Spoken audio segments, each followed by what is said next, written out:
Thanks for staying with us. So join us now is a Nigerian movie and theater director. She's also a lawyer and a founder or managing director of Terra Culture, the foremost Nigerian arts and culture center located here in Lagos. Welcome with us, Bolanle Austen-Peters, BAP in the building. Welcome to the show. You're welcome. Nice to be here. So you've been busy with so many movies. We know you're on set right now with Funmilayo Ransom Kuti. You had finished a movie which had actually recently got nominated. Yes. Is it called Collision Course? Yes. I had seen that premiere also. That last year, fantastic job. And now there's one coming up tomorrow. Man of God, please tell us what's going on with you and all these movies and what should we be expecting tomorrow? Well, thank you for having me, and it's a pleasure to be back here. Yeah. I think I've been here once or twice before. During COVID, we got very busy. We just essentially dived into making more movies because I'm sure you all know we do a lot of theater at Terra Culture. Yes. But COVID showed us also that for posterity, we needed to record our works because stage is live. You do it and it's done. So we decided that we'll start doing things that can be recorded for posterity. Hence the dive into movie making. We're done. We'd had a short, brief stint in movie making with 93 Days, which we produced, and also Bling Legocious, which was my first directorial debut. Yes. So we just said we're taking this seriously, and there's no better way to do something than to dive into it and do it, repeatedly, and that's what we've done. So when you talk about recording, doing your stage plays, do you mean, plays that were done on stage and now being done into movies, or are they different scripts? No, completely different scripts. Completely different scripts. So you have this really quiet man, like. Yeah, we're not making noise, we're doing the work. Yeah. And yes, very action-oriented, and you've done so many things back to back. But you're a woman, you're a mother, you're running businesses. How are you?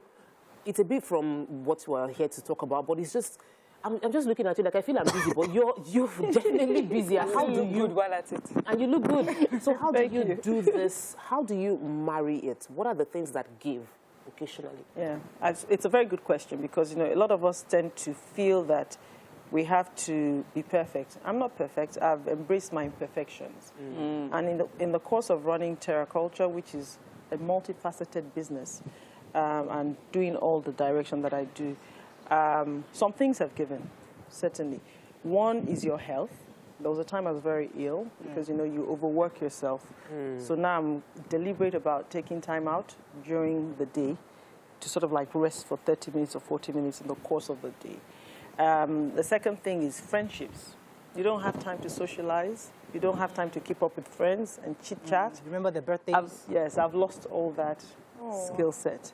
So it's not a good thing, but it happens, that's life.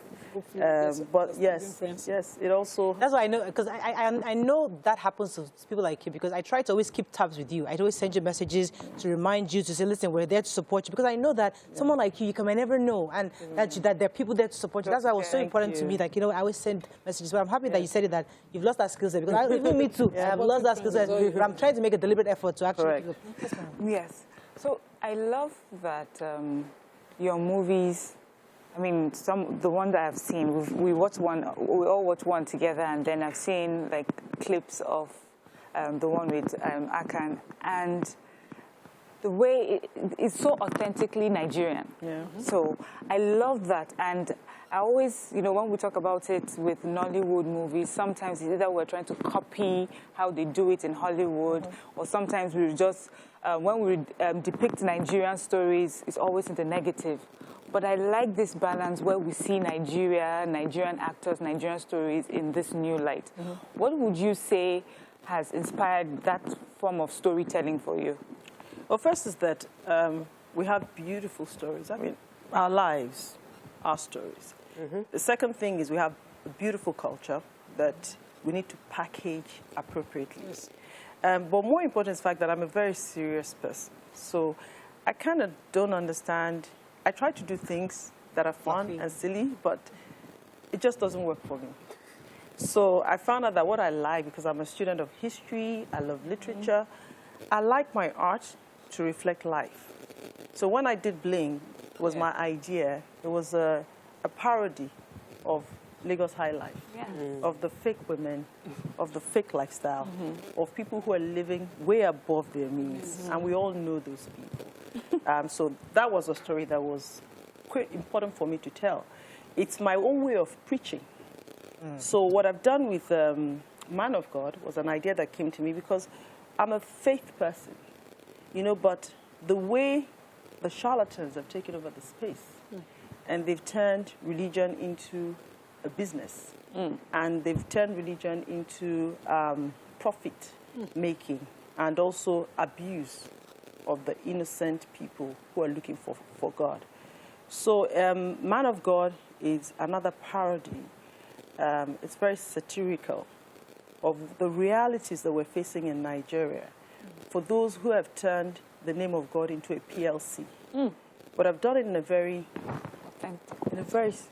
fun, easy to read. But I leave with an admonition that anyone who names the name of the Lord should stay away from evil. That is my own way of preaching. Preach the gospel. But I'm doing it in a very easy, fun, relaxed way.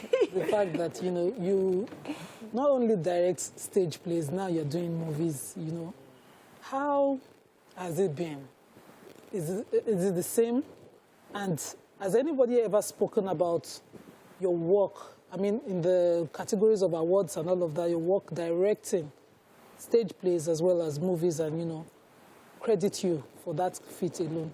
I think it's true. Well, I think, you know, the truth of the matter is theater in Nigeria, we don't have an awards body, and we do theater. Most people in theater are just pure, authentic artists. They just want to do their work, right? So we never look for the glory, and they don't give us. But you get glory by virtue of the fact that people acknowledge your work.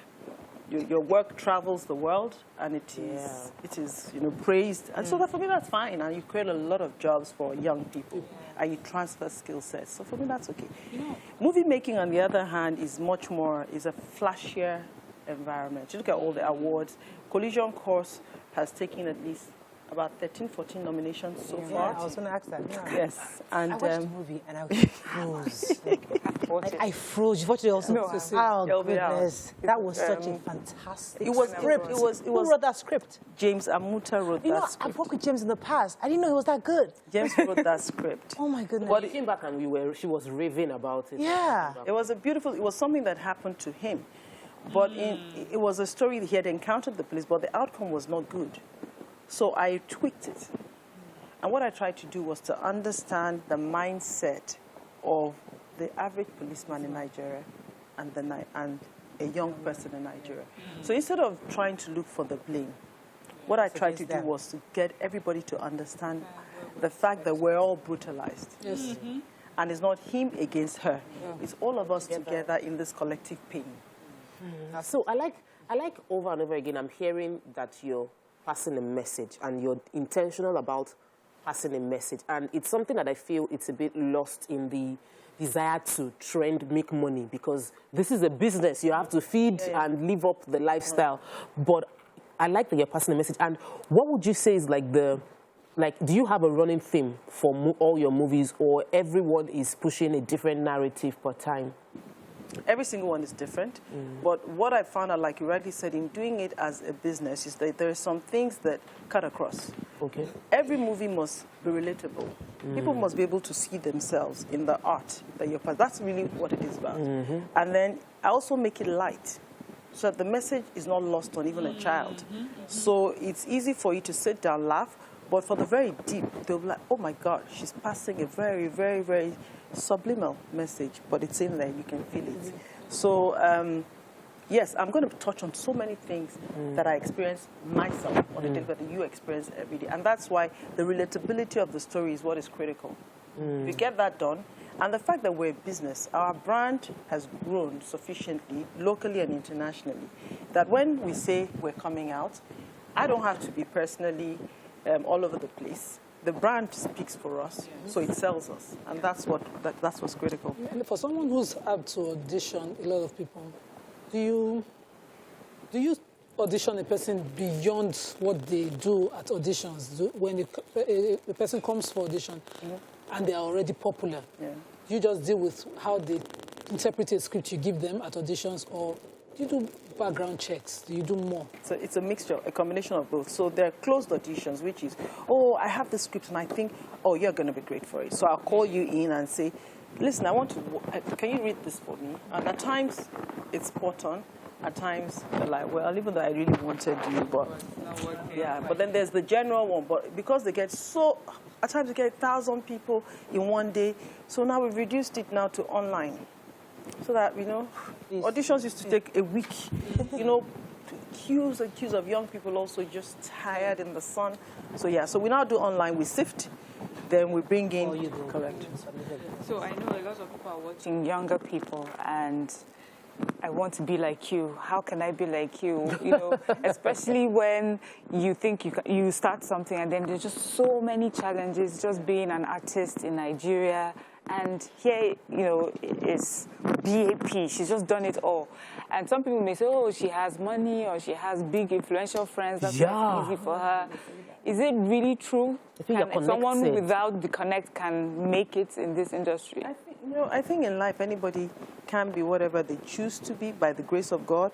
But there are some elements that are critical. No matter, you see, if you have all the money in the world and you're not hardworking, you won't be successful at what you do. And I have loads of wealthy friends that are not successful. They just happen to be wealthy. You know, so the decision or the choice to become a success is personal to you. So I can sit down and fold my arms, you know, because I come from a background that allows me to be comfortable. But I choose to work. There's a lot of fluffy things out there, the content, the movies, the glam, the glitz and everything. And people rush to watch these movies because they have a platform, they speak, the publicity is there.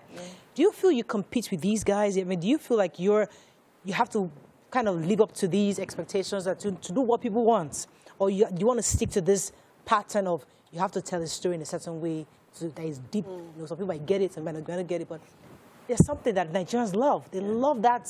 Hey, but that's what they sell. Well, how do you interpret that? I think that you must always have a balance. You know, so like you rightly said, there's room for all. You know, Nigeria is such a big market that the noisy, blah blah blah ones can actually have their own space, and you can actually carve a niche for yourself, and you still have enough people to also. So my point is, be original. Don't follow anybody. Be who you are. Find your market. My question on the background check was to see how this negativity that we see in this business of, you know, of filmmaking, actors and all of that, some of their drama. Oh, actors that trend negatively with their personal life and stuff. We were discussing a bit of that before. That would discourage you from, you know, giving them a role. But for me, I don't really, honestly, it's about the job. If you can do the job, we give it to you. So Aka, as an example, a man of God, I auditioned a lot of young men. Aka came in and I said, actually Aka was going for collision. But then there was a clash in his diary. And then I saw Etim Effiong, another phenomenal actor. These are all people that came from stage, by the way. So you can tell why their craft is very good. So I saw Etim Effiong, Daniel, and I said, okay, so you will do collision. So I swapped them. That's what happened because both of them are so good. You'll see she's watched. She's seen collision. When you see Aka, you'll understand what I'm saying. He does the three. He can sing, he can dance, he can act, and it's very personal. So your fame also helps in certain instances. But, you know, a good product sells itself. So I tend not to rely on people's popularity. I tend to rely on the content and the quality of the work that I'm presenting. So maybe you need notoriety if you don't have a lot to sell. Very true. We have to wrap up. I wanted to take you into challenges because, you know, what you're saying, it looks like everything it was all, it's like smooth, and the reality is, people learn more from our challenges than from our victories because it makes them feel like if she could do that, then I can get over it as well. So what would be one challenge that people might not know about, but you're very grateful to God that you've been able to, it challenged you and you're out of it now? I think, you know, the biggest challenge is running an institution in Nigeria, to be quite honest. You know, my staff, I've always had minimum of 70 staff since I started Terra over 18 years ago. Yeah. So how do you sustain a business in Nigeria? With the taxes, with the lack of government support in a lot of infrastructure issues, you know, and diesel. The bill for diesel that they gave me last week, I can't even tell you. It's a joke. So, you know, sometimes I'm discouraged. Sometimes I say, why am I doing this? I can sit back, why am I doing this? But then when I go and I see the lives that are transformed, the people that get jobs, then the people who are given a platform to showcase their God-given talent, I sleep and I say, it's worth it. So we have to run on. Yeah, I've been working. Man of God, just man of God, you're gonna come. give us a sneak peek on what. Yes, it's tomorrow. Tomorrow, our premiere, and it's going to be on Netflix next. So it premieres on the 16th on Netflix. So all of us, please, everybody, Netflix in front of the television, your friends. Yes, it's a Netflix original, which is a good thing for us as a business. So we're going out there. Tell your friends, tell your family. In Europe, it's worldwide. It's showing worldwide. So if they're in America, if they're they will all get to see the Man of God, April 16. Please be there. I will see you all tomorrow. Yes. Heavenly Glam. We're going to have a good time. It's a party. Until dawn. I thought it was a movie premiere. You come there and watch screen, and then you party. Till dawn. We're taking away the drudgery tomorrow. We just want to have fun. We've worked so hard. All of us deserve to relax. Let's go have a party. Okay, then. So, see what we can do. Thank you so much for coming. Let's go on a break. When we come back, move on to other segments. Stay with us. We'll be right back.